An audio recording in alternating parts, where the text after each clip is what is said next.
Make me blush.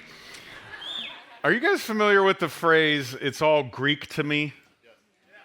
See, I never really had heard that before until my grandma used it, and I realized you use it when you don't really understand what's being said to you, right? So when someone's trying to explain something and the terminology is maybe above your pay grade or something, you go, it's all Greek to me. So not long ago, I talked about iPhones from the platform and how I have no idea how they work and Bluetooth and all of these things that just don't make any sense to me. And I remember someone after service tried to explain it all. And I just was like, that's all Greek to me. You don't understand. I have no idea how any of it actually works or what the words actually mean. What's so weird about that phrase when we say it's all Greek to me is that 10% of the English language comes from Greek. So 1 in 10 words that you use on a real regular basis is a word that's a derivative, at least, of Greek. So in some ways, you actually know a little bit of Greek. I thought it'd be fun to introduce you to at least one Greek word so that you can walk around all week at work or at school saying this and sounding really, really smart. So, sound good? Here's the word. You pronounce it nikeo. Nikeo. This is a Greek word that's been around for a long time, and just like 9 other out of 100 words that you use or whatever, you have used this a lot, actually. We've kind of reconfigured it so it would make a little bit more sense, but when you hear what our word is for this word, you're going to go, I've always wondered what that word meant. This word was adopted by a world brand. Like it's used everywhere, all across the globe. It was made famous by a Chicago Bulls basketball player, and he got his own brand based off this one. Anyone want to guess what this word? Nike.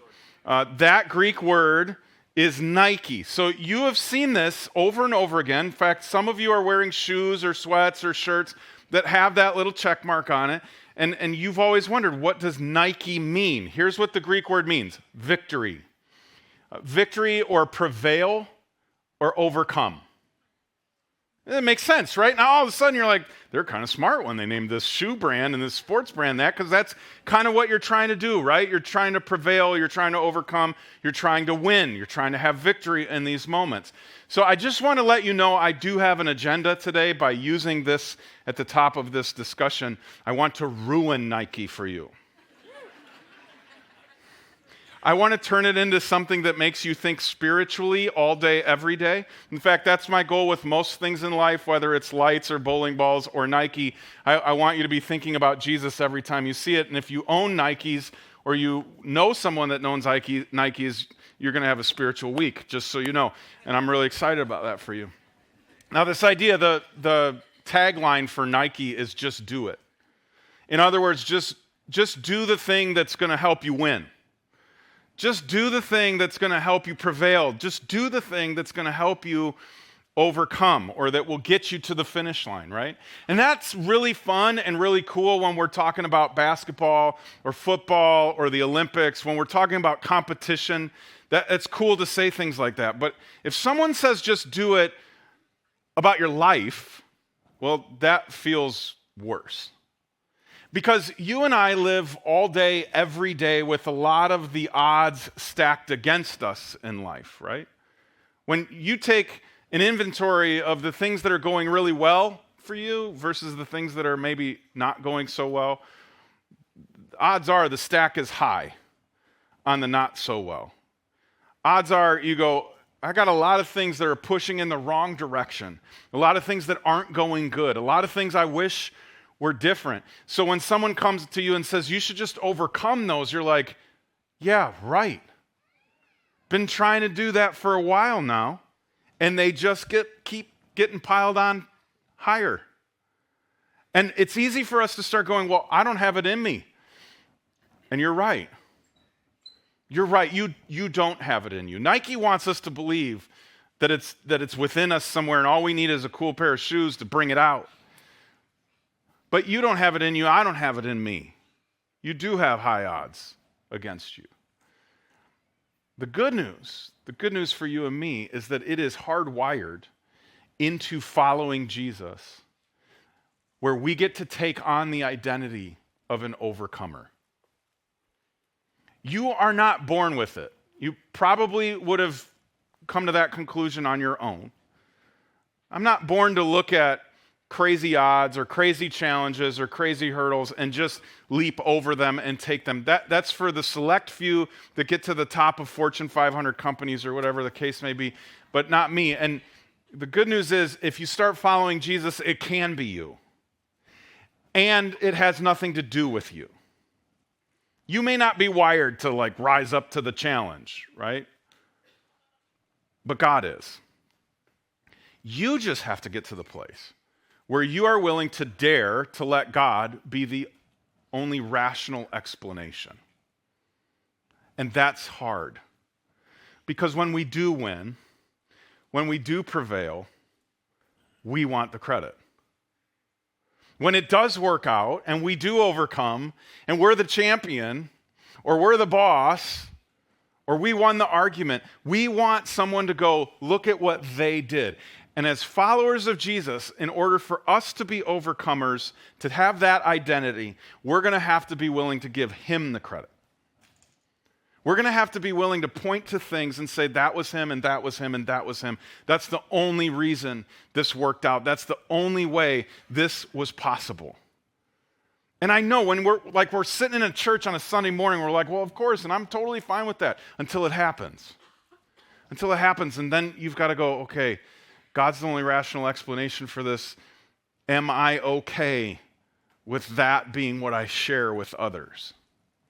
Am I okay saying, I don't know how this worked out, except for God? That whole idea of let go and let God is terrifying. Let's just be real.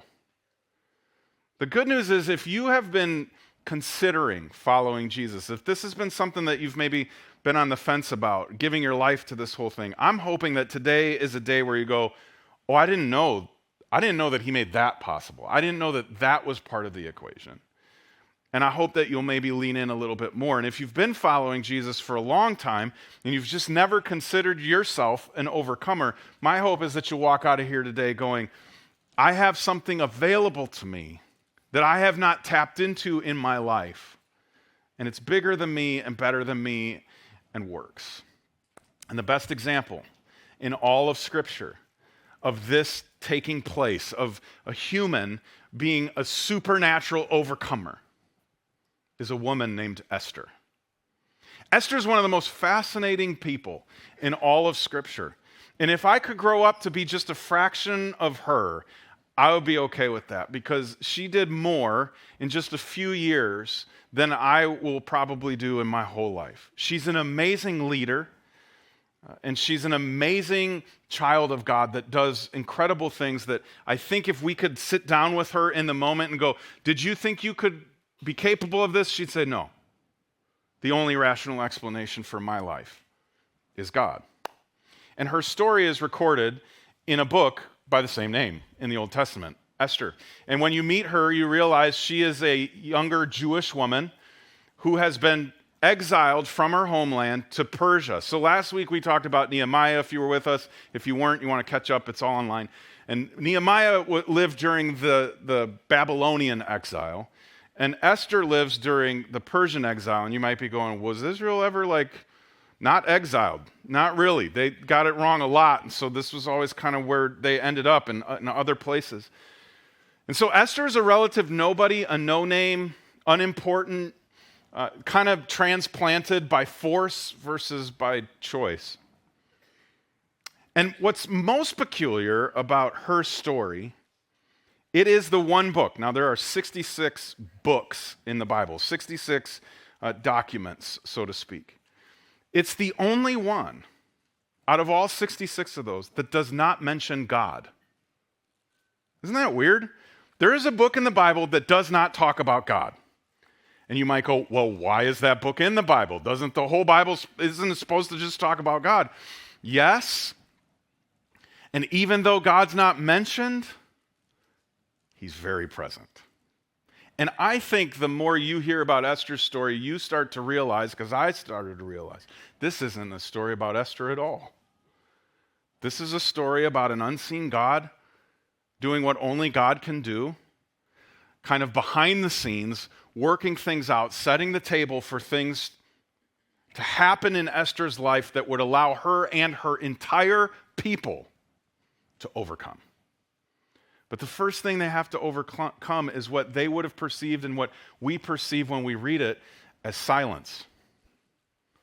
There's no "and God said" in this story. There's no "and God did." There's no "and God did this crazy big miracle in front of everybody, so everybody turned to God and worshiped God and he worked it all out and they didn't have to do anything." There's none of that here. He's not mentioned one time. And for some of us, that's the best part because we feel like that's our story. We've prayed about it. We've gone to church 72 weeks in a row thinking it would convince him to show up in our life, and he hasn't. We've maybe fasted, we've gone to groups, we've served, we've done all the things. And we're just wanting God to show up, to say something, to show us, to deliver us, to help us win, to help us see victory, and it feels like he's not there. If that's you, welcome to the club.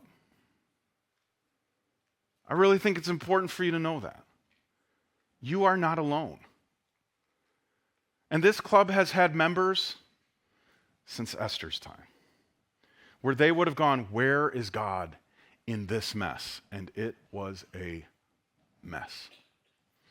But first, after she's able to overcome the silence, she has to overcome something else. And the best way to explain that is, here is a Jewish woman in the middle of Persia who somehow gets the attention of the king, Xerxes, and ends up on his radar, and then something happens that requires her to move closer to the center of the radar, namely King Xerxes' wife not doing what he tells her to do.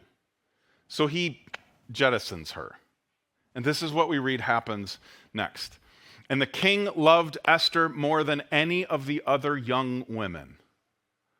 He was so delighted with her that he set the royal crown on her head and declared her queen instead of Vashti." You don't need to go any further to go, well, that had to be God. Because she's a nobody. She's a displaced Israelite. She's like bottom of the rung. She's bottom of the rung at the bottom of the ladder. She's totally unimportant, has no business running around in royal circles. And here, King Xerxes sets his eyes on her and makes her queen. The Jews are subject to the Persian Empire. She's a Jew who's now queen of the Persian Empire. Tell me how that math works. This is totally incredible. That here Esther, right out of the gate, not only overcomes silence from God, but overcomes obscurity. If anybody would have had reason to think she's a nobody, it would be her. I don't know if you can ever identify with that in your life, where you feel like you might be a nobody. Why me? I don't have it in me to do this project at work. I don't have it in me to lead this group of people. I don't have it in me to navigate this divorce. I don't have it in me to navigate this job loss. Who am I? We wake up most days thinking we are ill-equipped. We wake up most days feeling like imposters in our own life. I don't know how to be a dad, but I am one to 4 people. Isn't that incredible that God regularly brings us into these places in our life where we go, I'm a nobody and I've been given this crazy opportunity? For you, it might have something to do with the neighborhood you grew up in, the family you grew up in, the grades you got when you were in school, whether that's grade school, middle school, high school, or college. You might go, I don't have the credentials, I don't have the resume. For some of you, it might be walking in these doors today. You know how many people a week say things like, I can't believe the building didn't catch on fire when I walked in here. Like you see yourself as obscure on the radar of God. Like, why would he pay attention to me at all? And Esther gives us this great example of stepping into a place where she had no business. And she's given this amazing opportunity that would have ramifications, not just for her time, but for our time. It's pretty amazing. Now, she has a cousin in town. His name's Mordecai. And they're really close, really good friends on top of being family. And Mordecai is a genuinely good person. And so one day, when he's sitting out in the kind of common area of the town, he overhears a plot being hatched to kill the king. Now, think about this for a second. If you had been essentially taken captive by a king, would you not want the demise of that king? I would think Mordecai would lean in and go, that sounds like a good idea. But he doesn't. Because of his internal compass and his righteousness and his relationship with God, who's still not being mentioned, he decides to tell Esther, who's now the queen, about the plot to kill the king. And I want you to hear what happens. And at first you're going to be like, that's cool. Until you think about what you would have wanted to happen to you if you were Mordecai. This is what we read back in Esther. But Mordecai heard about the plot and gave the information to Queen Esther. She then told the king about it and gave Mordecai credit for the report. Esther's a good one too. She didn't take the credit for herself, right? We go on to read this. When an investigation was made and Mordecai's story was found to be true, the two men were impaled on a sharpened pole. Pause right there. This is one of the coolest, most fun parts of the Bible. If you have ever said the words, I don't read the Bible because it's boring, you've not read this part. This is how they executed people back then. They would literally sharpen a pole, stick it in the ground, and drop people on top of it. You're like, I just ate breakfast. Hold on tight. Have you ever seen in the movies of the old days, maybe some of you still have this, we used to keep a big spike on our desk, and the receipts and the invoices, people just used to pop it right through there. People, that's what they did back then. They just popped them down on this thing. It's so gross. It is so gross. But that's what they did with these two dudes. And remember the poll, because it's going to come back later. And you would think if Mordecai were responsible for rescuing the king, for outing these guys that were going to do something awful, there would be a parade in his name, right? There would be a day dedicated. There should be Mordecai Day, where everybody gets off of school because he saved the king. But this is what they give him. This was all recorded in the book of history of King Xerxes' reign and then shoved on a shelf where nobody would ever hear what he had done. And everybody would quickly forget, and Mordecai would go back to being a nobody, and the queen would be, this random queen still that didn't really do anything to deserve her position. And you and I know what that feels like. We just call it discouragement. It's that moment where you did more than someone else, but they get rewarded more than you do. You gave more to something, but got less than anybody else. You didn't get recognized, you didn't get celebrated, you didn't get a raise, you didn't get called to the front of the classroom. And that hurts. It just does. When you realize that you helped your coworker achieve all the things they have achieved, and then they got the raise. When you did all the work in the group project at school, remember for those of us that are not in school anymore, that was one of the hardest things about school. It's like, I'm responsible, I'm going to do my work, and they're going to get a good grade because of it. When you did everything you could to keep the relationship together, but they still ended it. That's discouraging. And that kind of discouragement can be so debilitating that we just quit. And you would think that Mordecai and Esther would just throw their hands in the air like this is an uphill fight. We take one step forward, take two steps back. We did the thing that no one in our shoes would have done, and it got us nothing. Where's God? How are we supposed to overcome this? And then to make matters worse, a dude shows up on the scene by the name of Haman. Now, if you were going to name somebody in a story you were telling and they were the villain, you might consider that name Haman. And this guy was the most villainous villain of all. He's just an awful person, hateful. And he gets kind of high ranking, probably the ranking that Mordecai should have gotten. And he walks around and he's really proud of it, chest out, nose in the air, and demands that anybody that he shadows, like that his shadow casts a shadow on, they need to bow to him and honor him in that way, which most people do, except for old Mordecai. He refuses to do it. And Haman does not like that.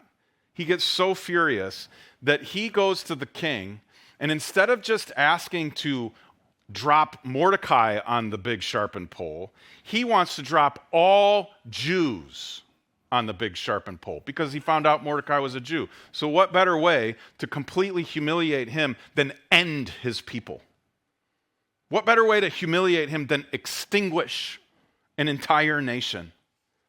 And the king says, okay, sounds good. Haman, by the way, says he'll donate a bunch of money. It sounds like politics in our day and age, way back when. So Mordecai goes to Esther and he says, we've got a problem. I got wind of what what Haman is plotting. And you have to do something about it.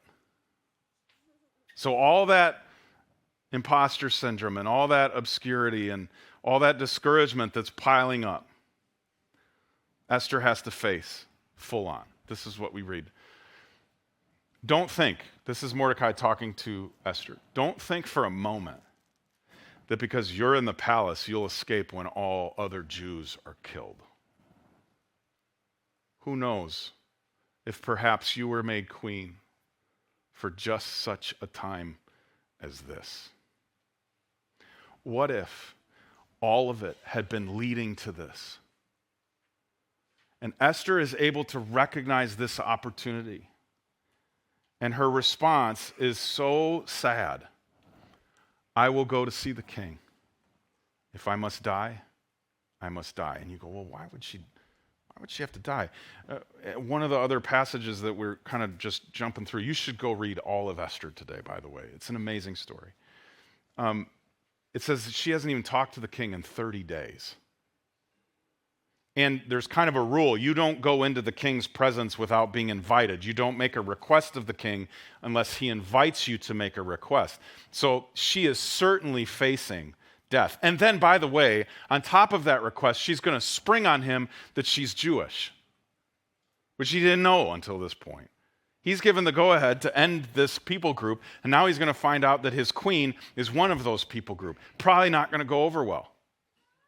Probably going to end poorly for her. And she looks at this situation not in a vacuum, but in light of all of the discouragement that she's had up to this point, and decides that she needs to overcome her fear. We know fear. When we're going to ask for the raise or the promotion, when we're going to apply for the job that we don't think we're going to get, when we're single for the first time in a long time, when our kids are going through something that we don't have an answer for, when we lose our job, when we have to write the check that we're not sure we have enough in the account to cover, when we watch the news for 10 seconds, when we jump on social media and see how angry the whole world seems to be at everything. It's so easy to be overcome by fear. And fear is the fastest way to stop us in our tracks. Honestly, if you were Esther, what would you have said? I think I would have said, good luck with that. But that line from Mordecai is so powerful. What if all of this for this? These are the moments where we have to kind of have our eyes open and our ears open for God presenting an opportunity. Because again, to this point, we've not heard him mentioned. He will not get mentioned. But you get to the end of the story and you go, the only rational explanation for any of that is God. But Esther and Mordecai had to step into those opportunities when they came along. And here's how this worked. One night, the king can't sleep. So he decides he's going to go do some light reading in the royal library, and he pulls out this one book, and he's reading about this plot that was hatched to kill him, and this guy named Mordecai, who he knew, saved his life. And he goes to his advisors and everybody and says, have we celebrated Mordecai? Well, we put his name in the book. And he goes, no, we got to celebrate him. So he calls a meeting with Haman, and he gets Haman in because Haman's one of his kind of generals. And he says, what would you do for somebody that saved your life and helped you out and you're proud of and glad to know and all that? And now Haman, because he's Haman, he thinks the king's talking about him. He says, well, I would have a big celebration and a parade, and I would let him ride my horse and all of these things. You should do that for this person. And this is what happens next. Quick, take the robes and my horse and do just as you have said for Mordecai the Jew, who sits at the gate of the palace. And if you remember the cartoons where the red would go up the face of the character and then the steam comes out, that's Haman. And I just imagine Haman would have done the fast blink like, come again? Did you just say Mordecai? Because this is the guy. This is the guy who wouldn't bow. This is the guy that got him on this whole journey of trying to kill everybody. And the king has just said, you go honor him, you go celebrate him, because even though we may not see it in the present moment, God has a way of overcoming injustice. And if we stick around long enough, we get to be in on it. We get to be in on God doing something amazing. What are the odds that the guy who caused all the problems for the Jewish people gets celebrated by the king himself? And then it comes out, Esther goes to the king, and you know what he says to her? This is so good. He goes, you can have anything you want, even if it's half the kingdom. And she tells him the story about this people group that's going to get wiped out and that they're her people. And then the king is so outraged that he'd been kind of duped into this. He says, call Haman. And the king's told that Haman, he's like, what should we do with this guy? We got to punish him. And the people say, well, he put a 75-foot tall sharpened pole in his front yard. 75 feet. Think about that. How'd they get him up there? I don't know. I know this is like morbid to think about, but this is how my brain works. It's a 75-foot tall pole. That's taller than the roof in this joint. And the king says that's how he will be executed, and they drop him on that sharpened pole. And that is the end of Haman. See, you stick around long enough, God has a way of overcoming injustice and ensuring that justice is served. But it wasn't anything that they had to do. God was doing it. And even though God isn't mentioned, he was the one doing it. They just had to be willing to go, God's the only rational explanation for this working out. And it gets even better. Listen to what happens right at the tail end. On March 7th, the enemies of the Jews had hoped to overpower them, but quite the opposite happened.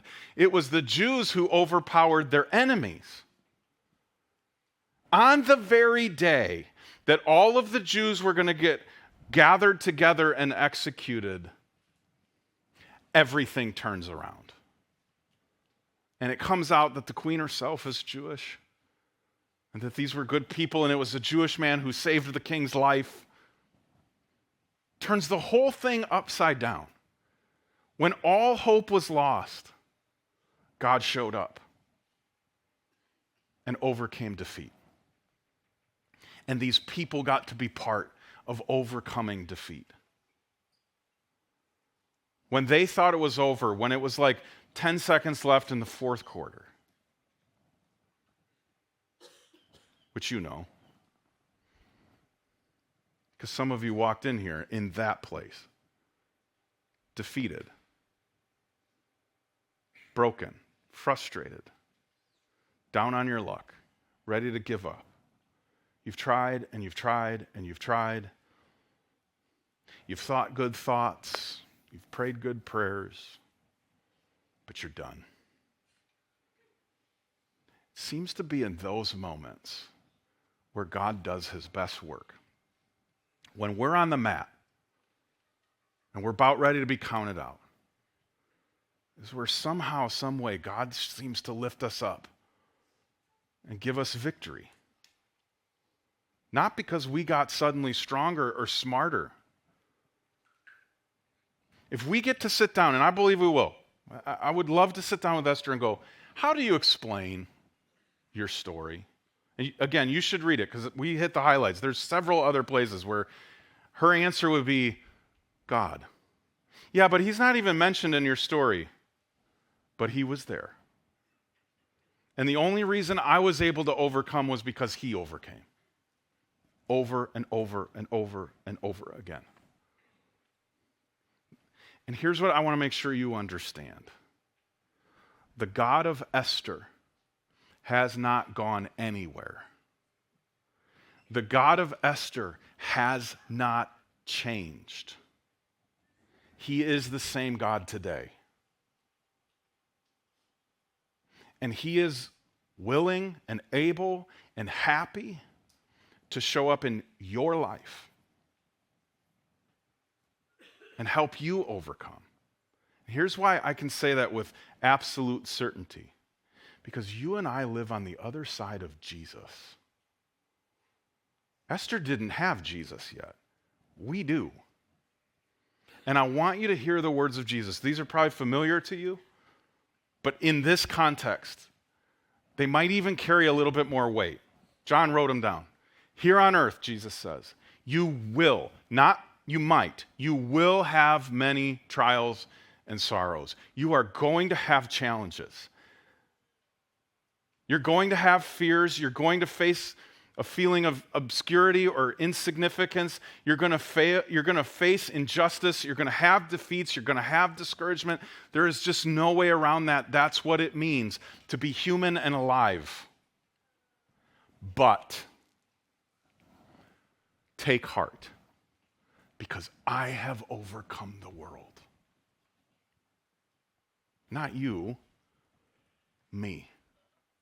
Take heart, because I've overcome your fear. I have overcome your obscurity. I have overcome your injustices and your discouragements and your defeats. So follow me. By the way, that word right there, overcome. Jesus didn't say these words in Greek, but they were recorded in Greek. And guess what word shows up? Bet you didn't know Nike was in the Bible. Jesus says, you can have victory, you can prevail, you can overcome, and it has nothing to do with you. Esther's story is not an Esther story, it's a God story. Are you willing to let God be the only rational explanation for you overcoming the odds that are stacked against you? Are you willing to let go and let God?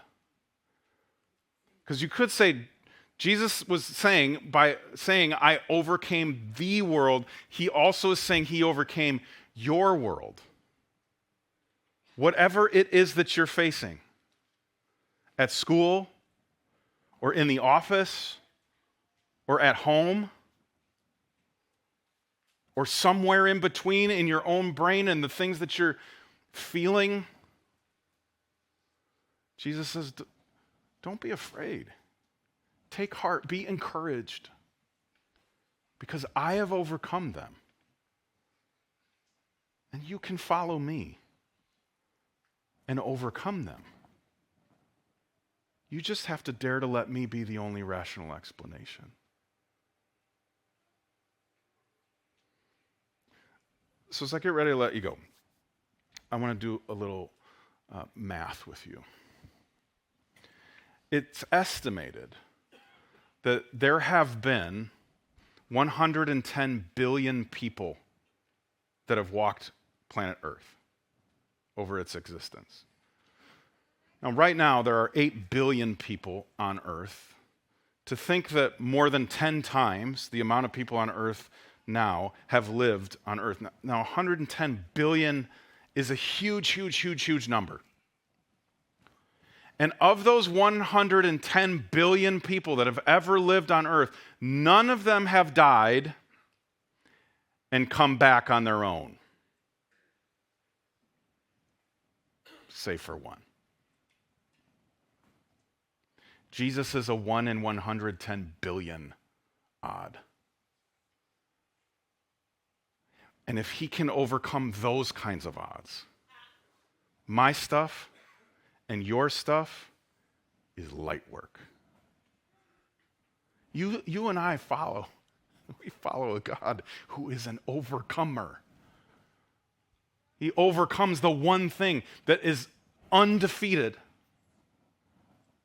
And so I want to be somebody that trusts him with my defeats and my discouragements and my injustices and my fears and my imposter syndrome and all of those things that feel like the thing keeping me back from what he wants me to do or what he's invited me to. I want to be one that goes, my God's a 1 in 110 billion. He's got this.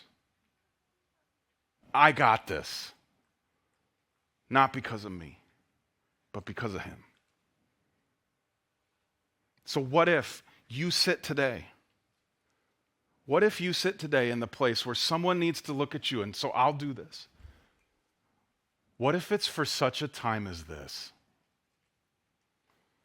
What if all that's led you to this moment in your life is for such a time as this, where you get to overcome because he has overcome, where you get to be courageous, where you get to be brave, where you get to do big things, not because you're a big deal, but because the price has already been paid. Because even in the moments where you don't feel it or you don't see it, he's there. You and I serve a God who beats impossible odds. Just ask Esther. Let's pray. Heavenly Father, I don't know what it is that's gone through people's minds except for a few things today. My guess is at some point they had the thing that you've been bugging them about go through their head. New job, breaking up with somebody, big step into a new venture. And then right after that, what ran through their head is, I can't do it. Not me. And then what went through their head after that was a bunch of the reasons why. Will you make sure the next thing, the last thing that goes through our minds is but God. But God overcomes. God has overcome. He's proven that he does it. And he invites me to follow him over the hurdle, over the challenge, over the thing that's been holding me back. Thank you for loving us that much. Thank you for being that good, that you are active and present behind the scenes even when we don't think you are. Help us to be brave and step into the opportunities that you give us in our stories this week and this month and every day ahead. We always want to be like you, Jesus. We also want to be a little more like Esther, too, for such a time as this. We love you. Thank you for loving us. In Jesus' name, amen.